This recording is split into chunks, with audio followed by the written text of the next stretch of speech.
तो बच्चों प्रश्न नंबर 1, वृत्त 3x² plus 3y² minus 9x plus 6y minus 12 is equal to 0 का केंद्र और त्रिज्या ज्ञात कीजिए।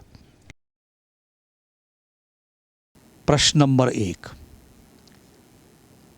1 में वृत्त का समीकरण दिया है 3x² plus 3y² minus 9x plus 6y minus 12 बराबर 0। ये वृत्त का समीकरण दिया है प्रश्न में और इसका केंद्र और त्रिज्या का हमें पता लगाना है कि इस वृत्त का केंद्र सेंटर C क्या होगा और उसकी त्रिज्या R कितनी होगी, इसके बारे में पता लगाना है। तो अभी मैंने आपको बताया कि ax² plus 2gy² x² plus y² plus 2gx plus 2fy plus c is equal to 0। अभी स्मॉल में लिख रहा हूँ। आपको मालूम है कि ये वृत्त का सामान्य समीकरण है और इसका केंद्र -g माइनस f होता है। इसका केंद्र C -g माइनस f होता है। इसका आधा करेंगे, प्लस का माइनस कर देंगे और प्लस का माइनस कर देंगे। और इसकी जो त्रिज्या है R, वो √over g² plus f² minus c इसकी त्रिज्या होती है। अब इस समीकरण को और इस समीकरण को, जो सामान्य समीकरण हमको दिया है x² प्लस y², क्या ये इस रूप में है? नहीं है। आप देख रहे हैं कि x² के सामने 3 है, y² के सामने 3 है, तो 3 से भाग देंगे हम समीकरण नंबर 1 को। तो 3 से समीकरण नंबर 1 को भाग देने पर,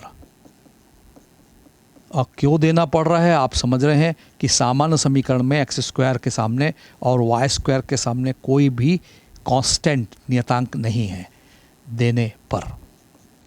तो 3 से भाग देंगे तो नो डाउट कि ये x² होगा प्लस y² होगा माइनस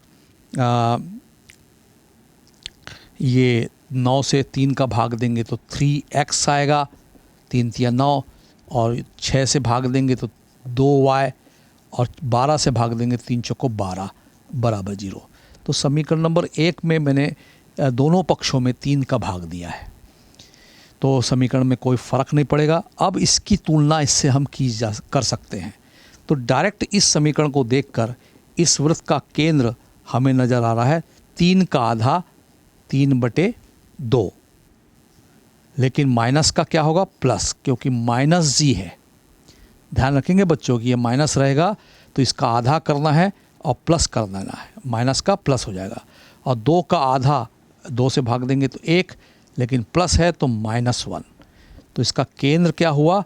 आप देख रहे हैं कि वृत्त का केंद्र है 3/2 -1, और उसकी जो त्रिज्या है,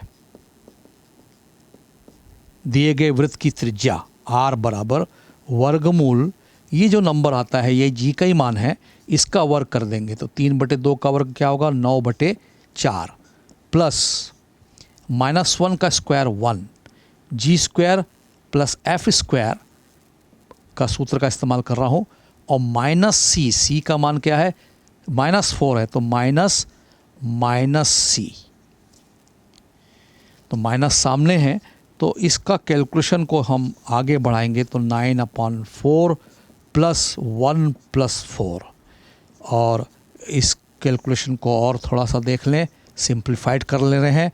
9/4 प्लस 5, तो आपको दिख रहा है कि 4 × 5 = 20, 20 और 9 29, वर्गमूल 29/4, तो वृत्त की त्रिज्या होगी √29/2 इकाई, 4 का वर्गमूल 2।